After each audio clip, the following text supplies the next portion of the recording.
24 तासात अविश्वसनीय 944 मिलीमीटर पाऊस। त्यामुळे संपूर्ण शहर जलमय झालं। पुराचा तडाखा बसला, लाखो लोक अडकले, हजारो लोक मारले गेले, लोकल गाड्या थांबल्या, वाहतूक ठप्प झाली, गाड्यांच्या लांबच लांब रांगा लागल्या, घरांमध्ये पाणी भरू लागले, लोक बुडू लागले, कुत्रे इकडे तिकडे पळू लागले, लहान मुलांपासून ते वृद्धांपर्यंत कोणीही 2 दिवस घरी जाऊ शकले नाही। ही गोष्ट आहे त्या भयंकर दिवसाची आणि त्या दिवशी आलेल्या पुरामुळे ज्याने सतत धावणारी मुंबई ठप्प झाली होती।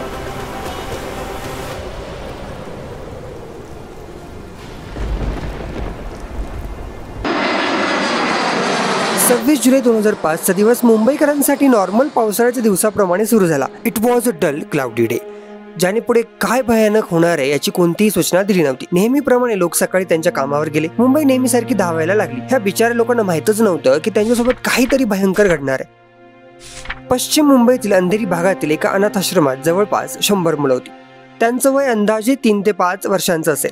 नेहमीप्रमाणे मुलांची सकाळी सकाळी आवराआवर सुरू होती, तर काही मुले खेळत होती। इकडे मुलं खेळतच होती आणि तिकडे उत्तर मुंबईवर मोठमोठे काळे ढग जमा होऊ लागले। संध्याकाळ झाल्यासारखं सगळीकडे काळोख पसरला। कोणाला काही समजण्यापूर्वीच काळे ढग दाटून आले, ढगफुटी झाली आणि मुंबईत मुसळधार पाऊस सुरू झाला।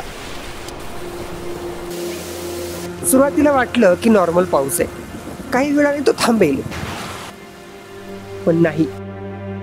अवघ्या 24 तासात 944 मिलीमीटर पाऊस त्या दिवशी मुंबईवर कोसळला। रेग्युलर पावसाळ्याच्या दिवसापेक्षा 20 पट जास्त पाऊस। मुंबईत पूर आला, सगळीकडे पाणीच पाणी झालं, अख्खी मुंबई जलमग्न झाली। पाऊस थांबेपर्यंत लाखो लोक पुरात अडकले, हजारहून अधिक लोक मरण पावले। त्या दिवसाच्या आठवणी ताज्या झाल्या की अनेक मुंबईकरांचा ऊर भरून येतो आणि डोळे नकळतच पाणवतात।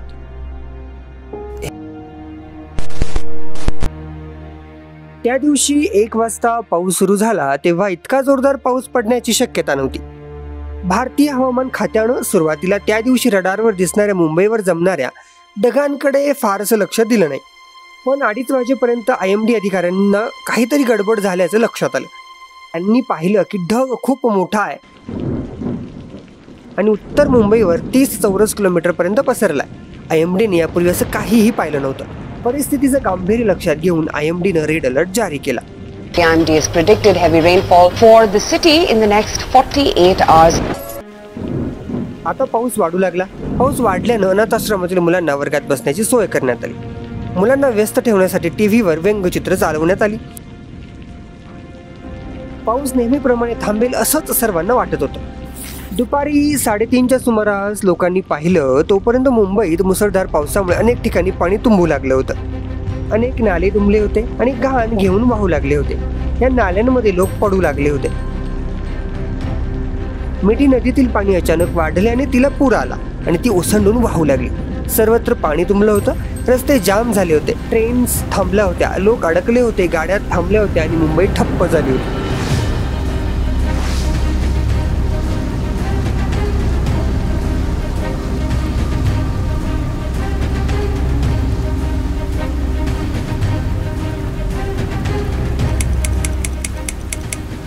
आता इकडे अनाथाश्रमाच्या वर्गातही पाणी शिरू लागलं होतं।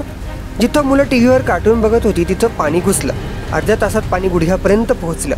ट्रॅफिकमध्ये अडकलेले लोक तिथंच थांबले आणि वाहतूक सुरळीत होण्याची वाट बघू लागले, पण आता गाडी हलणार नाही हे त्यांना माहीतच नव्हतं। मुंबई आता खरोखर पूर्णपणे बंद झाली होती। मुंबई आंतरराष्ट्रीय विमानतळाजवळून वाहणाऱ्या मिठी नदीचं पाणी आता विमानतळाच्या आतमध्ये घुसू लागलं। संपूर्ण धावपट्टी पाण्याखाली गेली। आपत्कालीन परिस्थिती लक्षात घेता विमानतळ प्रशासनाने विमानाची सर्व उड्डाणे रद्द केली। लोक विमानतळावर अडकून राहिले, ना त्यांना घरी जाता आलं, ना ते जिथे निघाले होते जायला तिथे जाऊ शकत होते। पाणी साचल्यामुळे मुंबईकडे येणारे जाणारे रस्ते आधीच ठप्प झाले होते। आता विमानांची उड्डाणंही रद्द करायला लागली। कोणी मुंबईत येऊ शकत नव्हतं की कोणी बाहेरही जाऊ शकत नव्हतं। आता मुंबई एकटी पडली होती। तिचा संपूर्ण देशाशी संपर्क तुटला होता। कडे अनाथाश्रमात लहानगी पोरं घाबरू लागली आणि रडायला लागली। पाणी वाढतच गेलं, त्यामुळे काही मुलांना कॉटवर उभं तर काही मुलं खिडकीचं ग्रिल धरून उभी राहिली। परिस्थिती खूप गंभीर होती। यातून मुलांना कसं बाहेर काढायचं हे तिथल्या शिक्षकांना समजत नव्हतं। पाण्याची पातळी झपाट्याने वाढत होती। एवढ्यात एक धाडसी मुलगी पुढे आली। तिचं नाव होतं आसमा।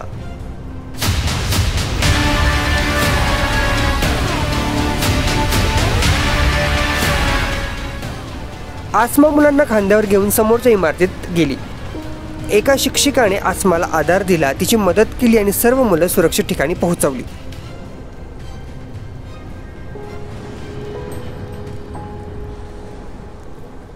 वेळ निघून गेली पण पाऊस काही कमी होत नव्हता. लोक आपापल्या घरी जाण्यासाठी अस्वस्थ होत होते.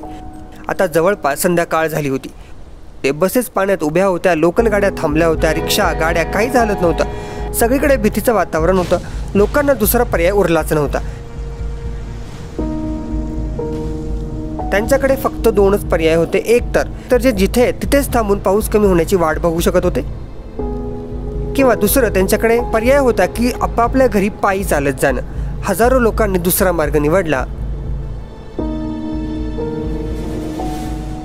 लोक रेल्वे स्टेशन, विमानतळ, कार्यालय, बस, कार आणि स्वतःच्या घरातही असहाय्य आणि घाबरलेले होते, अडकले होते. मुंबईच्या रस्त्यावर उभ्या असलेल्या वाहनांमध्ये पाणी भरू लागलं होतं. ते त्या गाडीमध्येच बुडून मरण पावले. परिस्थितीचं गांभीर्य लक्षात घेऊन शॉर्ट सर्किट होऊ नये म्हणून मुंबईतला वीज पुरवठा बंद करण्यात आला. आता संपूर्ण शहर अंधारात होतं. सगळं थांबलं होतं. बँका बंद झाल्या होत्या, एक्सचेंजेस बंद झाले होते, ATMही बंद होतं. आता मुंबई अंधाराच्या गर्तेत होती. सगळीकडे नुसता अंधार आणि आशेचा किरण दिसत नव्हता. सगळीकडे फक्त पसरली होती ती म्हणजे भयान शांतता, भीतीची शांतता, मृत्यूची शांतता. पण असं झालं का? तेव्हापासून ते आज तागत हा प्रश्न तज्ज्ञांपासून तर प्रशासनापर्यंत सर्वांच्याच मनात घुमत आहे. 26 जुलै रोजी सकाळी मुंबईवर तीव्र कमी दाबाचे क्षेत्र तयार झाल्यानंतर हे सगळं सुरू झालं होतं. त्यामुळे मुंबईवर दाट ढग दाटून आले. सामान्यतः पावसाळ्यात ढगांची उंची 8 ते 10 किलोमीटर असते, परंतु यावेळी ढगांची उंची सुमारे 15 किलोमीटर होती. हे ढग 30 चौरस किलोमीटरपर्यंत पसरले होते. हेच ढग फुटले आणि मुंबई पाण्यात बुडाली. डॉक्टर जयंती नरेंद्रन, IMDच्या उपमहासंचालक डॉक्टर जयंती नरेंद्रन म्हणतात की त्यांनी त्यांच्या रडारवर ढगांची निर्मिती होताना पाहिली, परंतु त्यांच्याकडे पावसाच्या तीव्रतेचा अंदाज घेण्यासाठी तंत्रज्ञान उपलब्ध नव्हते. We have different categories. Intensity wise, we give rainfall, heavy rainfall, very heavy rainfall. Very heavy rainfall, the upper ceiling is not given. That is the main problem. That is, heavy rainfall is anything, it could be anything more than 13 centimeters. It is not possible with the existing state of art to predict the quantity of rainfall. प्रशासनाने लोकांना वेळेत माहिती दिली नाही असंही काही तज्ज्ञांनी सांगितलं. निदान इशारा तरी द्यायला हवा होता, म्हणजे लोक जिथे आहे तिथेच थांबले असते, रस्त्यावर उतरले नसते. दुपारी 2:30च्या सुमारास हवामान खात्याने मुसळधार पावसाचा इशारा दिला होता, पण तोपर्यंत खूपच उशीर झाला होता आणि लोक बाहेर पडायला लागले होते. समुद्रकिनारी असलेलं शहर असल्याने मुंबईत मुसळधार पाऊस नेहमीच पडतो. या मुसळधार पावसाला तोंड देण्यासाठी मुंबईत संरक्षण यंत्रणाही आहे. या सगळ्यांमध्ये महत्त्वाची आहे मिठी नदी, जी मुंबईतील सगळ्यात मोठा पावसाच्या पाण्याचा निचरा म्हणून काम करते. कृत्रिम नाल्यांचे जाळे असलेली ही मिठी नदी 2000 किलोमीटरपर्यंत पसरलेली आहे. कधी जर मुसळधार पाऊस पडला तर हीच मिठी नदी मुंबईला पुरापासून वाचवत आली आहे.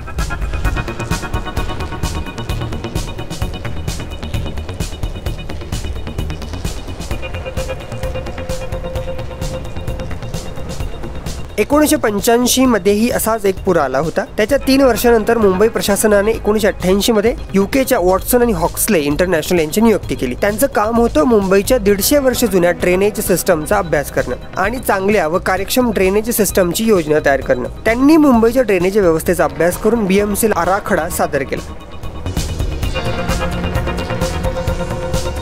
यामध्ये ड्रेनेज सिस्टम सुधारणं आणि 50 मिलीमीटर पावसासाठी तयार करणं समाविष्ट होतं.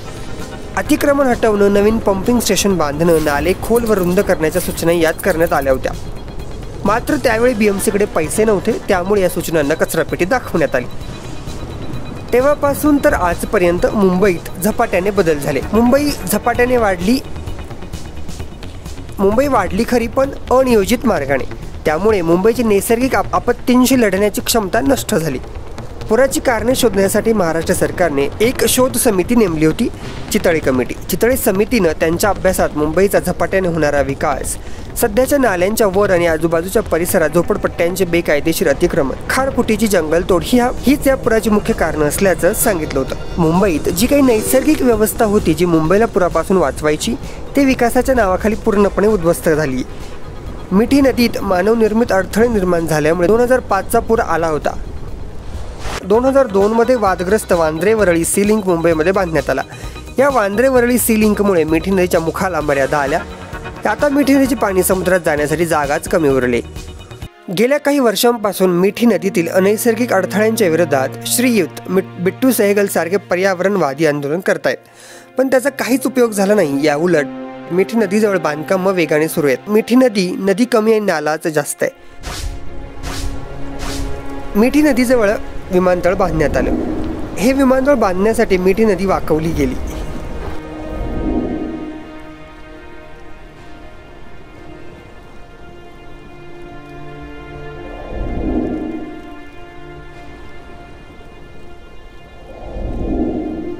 आणि याच कारणामुळे 2005च्या पुराच्या वेळी मुंबई विमानतळ 3 ते 4 फूट पाण्याखाली गेलं होतं. सुमारे 1200 उड्डाणे रद्द करण्यात आली होती आणि प्रथमच मुंबई आंतरराष्ट्रीय विमानतळ 30 तासांपेक्षा जास्त काळ बंद ठेवण्यात आलं होतं. 2005चा पूर केवळ मिठी नदीच्या ओव्हरफ्लो होण्यामुळे आला नव्हता.